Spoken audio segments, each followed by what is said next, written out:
Il s'agit de l'histoire d'un fermier qui aime s'occuper de ses cultures et mener une vie tranquille, mais qui, à cause du destin, finira par devenir un héros. Commençons cette histoire. Un fermier est heureux de mener une vie tranquille à la campagne à côté de ses cultures, mais le plus curieux, ce sont les capacités qu'il possède, elles sont bien au-dessus du naturel. Il se fiche d'avoir de telles capacités physiques et magiques, il préfère se consacrer à la culture. La récolte a été parfaite, alors il s'est dirigé vers la ville pour vendre ses légumes. Au fait, il s'appelle Wayne.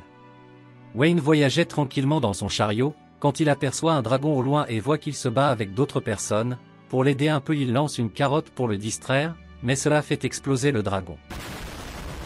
Wayne n'arrive pas à croire que ses capacités ont dépassé leurs limites, alors il s'enfuit pour éviter d'être découvert. Le protagoniste arrive à l'entrée de la ville pour vendre ses produits, mais il est surpris de découvrir que quelqu'un a kidnappé une femme, il décide donc de la sauver. Le personnage principal est un vrai capot. Même si ce méchant homme était puissant, le paysan parvient à le vaincre facilement. Cette fille le remercie et se rend compte que ce jeune paysan avait des talents de combattant, elle veut lui parler. Mais Wayne part immédiatement pour vendre ses produits. Alors qu'il est sur le point de partir, les gardes le retiennent et la fille qui a été sauvée le remercie. Elle lui dit qu'elle a de bonnes nouvelles pour lui, en lui proposant de travailler pour la maison royale. Des conneries, dit Wayne. Il préfère mourir que de travailler dans la bureaucratie. Il veut partir à tout prix, mais elle ne cesse de le supplier de rester. Des aventuriers arrivent et disent que quelqu'un a vaincu un dragon avec facilité et que des indices sur l'identité de cette personne les ont amenés à cet endroit. Wayne s'est enfui aussi vite qu'il a pu. Cette fille en conclut que ce simple paysan avait beaucoup de pouvoir, mais que pour une raison quelconque, il le cachait. Pendant ce temps, le roi reçoit de mauvaises nouvelles, un groupe de démons s'approche de la région, prêt à l'envahir, et la princesse se trouve aux côtés du roi. Le Premier ministre rapporte qu'un ancien colonel des démons a organisé une rébellion, dans le seul but de renverser le roi. Le roi veut rester pour recevoir sa punition et mourir avec son peuple, mais le Premier ministre le convainc de se désister et lui demande de quitter le château. Avec un peu de discussion, il le convainc de partir. Pendant ce temps, le paysan est heureux de ne pas être resté en ville. Plus tard, son voisin l'informe qu'il y a un mouvement de nombreux démons et qu'il doit faire attention. Wayne se rend compte qu'il y a un problème bien plus grave que cela, à savoir qu'il a oublié de récolter des pommes de terre. Il remarque que de nombreux démons se dirigent vers la ville, il commence à s'inquiéter, il imagine que s'ils détruisent la ville, il n'aura aucun endroit pour vendre ses légumes. D'autre part, le roi avait fui le château avec le Premier ministre, ils sont arrivés à une impasse, inquiétant le roi. Lorsqu'il reçoit soudainement une attaque magique, le Premier ministre se transforme en démon. Sans trop de difficultés, il vainc les gardes du roi. Le roi est bel et bien foutu. Dans une dernière tentative pour sauver sa vie, le roi jette un sort pour se protéger des attaques magiques de ce démon. Le démon dit qu'il plaisantait, maintenant il va utiliser son vrai pouvoir pour l'envoyer à Dieu. Quand le paysan apparaît pour sauver le roi et sa fille. Ce fils de sa mère a senti que quelque chose ne tournait pas rond, il a compris que si le roi tombe, il ne pourra pas vendre ses légumes en ville. Le démon veut éliminer ce simplet, mais le fermier avait beaucoup de pouvoir magique et vint facilement ce commandant démon. Les autres démons voyant cette situation ont quitté les lieux de peur d'être éliminés. Le roi le remercie de lui avoir sauvé la vie et lui demande de devenir garde du royaume. Comme prévu, Wayne ne veut pas. La princesse l'avait d'abord convaincu, mais il ne voulait pas, il demande à son père de comprendre. Elle lui donnera plutôt un lopin de terre près de la ville pour y faire pousser ses cultures et quand ils en auront besoin, il les aidera. Le garçon ne veut pas être inconsidéré et finit par accepter l'offre. Plus tard, il va voir la propriété qui lui a été donnée et finit par découvrir que tout l'endroit est un terrain vague. La princesse va jouer un rôle important, nous allons donc l'appeler par son nom, elle s'appelle Philia. Les deux se promènent dans la ville et lui montrent un peu plus à quoi ressemble la ville, sans s'en rendre compte, ils étaient arrivés à l'entrée de la guilde des aventuriers. Philia l'ayant poussé à devenir un aventurier, le protagoniste est quelque peu insatisfait, car il ne voulait pas être autre chose qu'un fermier. Avec un peu de paroles inutiles et de bavardage, elle obtient Wayne dans la guilde. Un homme le reconnaît et lui dit qu'il connaît ses réalisations et l'invite à faire partie de la guilde. Cet homme était le chef de la guilde. Le réceptionniste était gentil et charismatique. Elle voit que ce garçon a faim et l'invite à manger. Maintenant qu'il est plus calme, elle lui explique que pour rejoindre la guilde, il doit répondre à quelques questions. Certains aventuriers le reconnaissent et réalisent que ce garçon est la personne qui a vaincu le dragon d'un seul coup. Engagez davantage le protagoniste. Il lui demande son nom, ses hobbies et d'autres choses.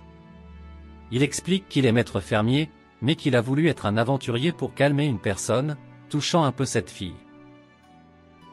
Maintenant, il était un aventurier de baron. Wayne lui demande de lui confier une mission, même s'il semble être fort, elle préfère lui donner une mission simple afin qu'il puisse s'adapter à ce nouveau changement en tant qu'aventurier. Cette fille pouvait sentir que Wayne avait une bonne personnalité et de bonnes intentions.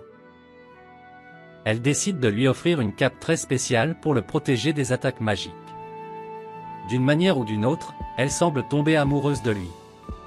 Avant que Wayne ne parte, il lui demande son nom. Elle dit qu'elle s'appelle Hélène, lui demande de venir demander d'autres missions et qu'elle l'attendra. Hélène est une sacrée dame. Le protagoniste dit au revoir à la princesse et part à la recherche de médicaments pour remplir sa mission. Quand il est soudainement attaqué par un ORC, il semble que l'ORC voulait se reproduire avec lui. Mais il est sauvé par l'aventurier qu'il a vu dans la guilde. Tout va bien, ils se remercient mutuellement. Quand soudain une énorme puissance est sortie de la forêt, un dragon noir marchait à ses côtés. Ce dragon n'a pas pu sentir ses aventuriers et a continué son chemin. Le protagoniste avait beaucoup de pouvoir et a décidé de voir combien de pouvoir avait cette chose. Il a réalisé que ce dragon était 5 fois plus fort que lui. La réceptionniste Hélène s'est réveillée d'un cauchemar où un dragon noir la poursuivait.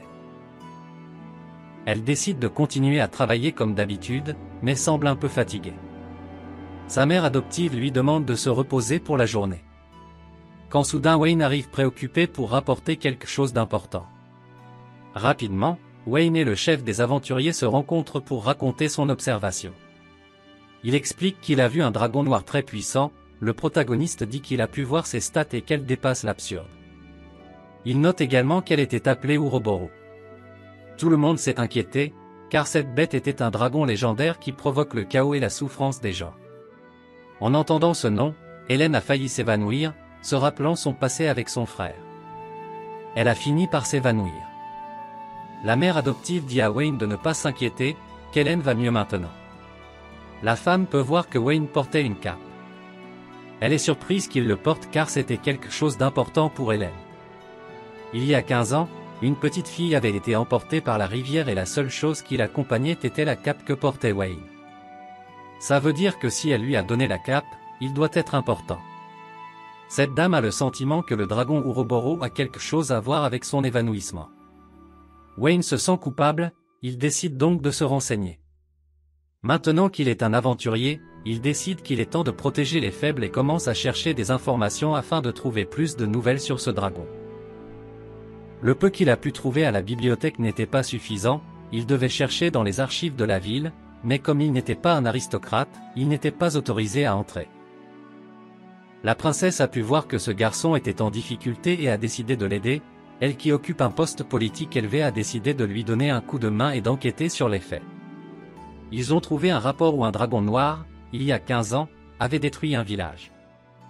La princesse et Wayne sont allés au village détruit. En arrivant sur place, une voix mystérieuse appelle le protagoniste.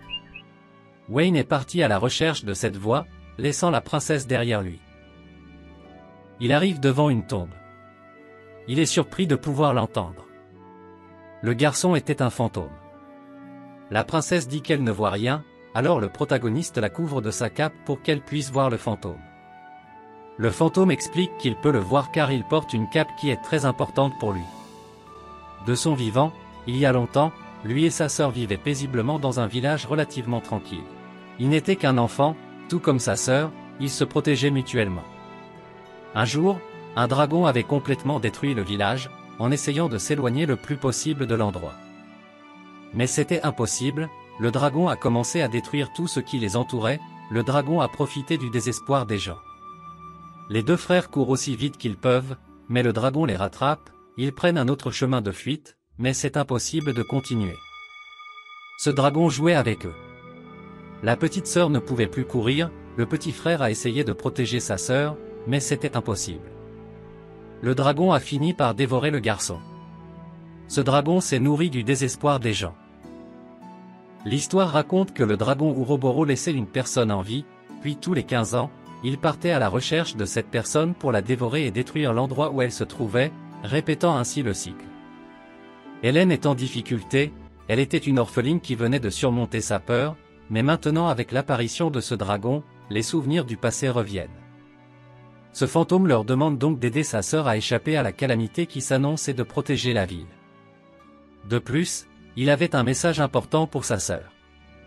Après avoir entendu les pensées du garçon, Wayne et la princesse sont rapidement partis pour la ville afin de prévenir les autorités de la calamité à venir. Pendant ce temps, la mère d'Hélène ne pouvait pas la trouver. Hélène ne voulait pas que la ville meure avec elle, alors elle est partie à la recherche du dragon elle-même. Hélène a rencontré le dragon qui avait tué son frère.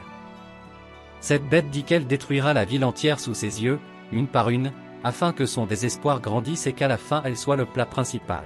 Hélène ne veut pas permettre cela et décide de se suicider pour que les plans du dragon ne se réalisent pas, mais le dragon, utilisant ses capacités, la laisse figée au même endroit.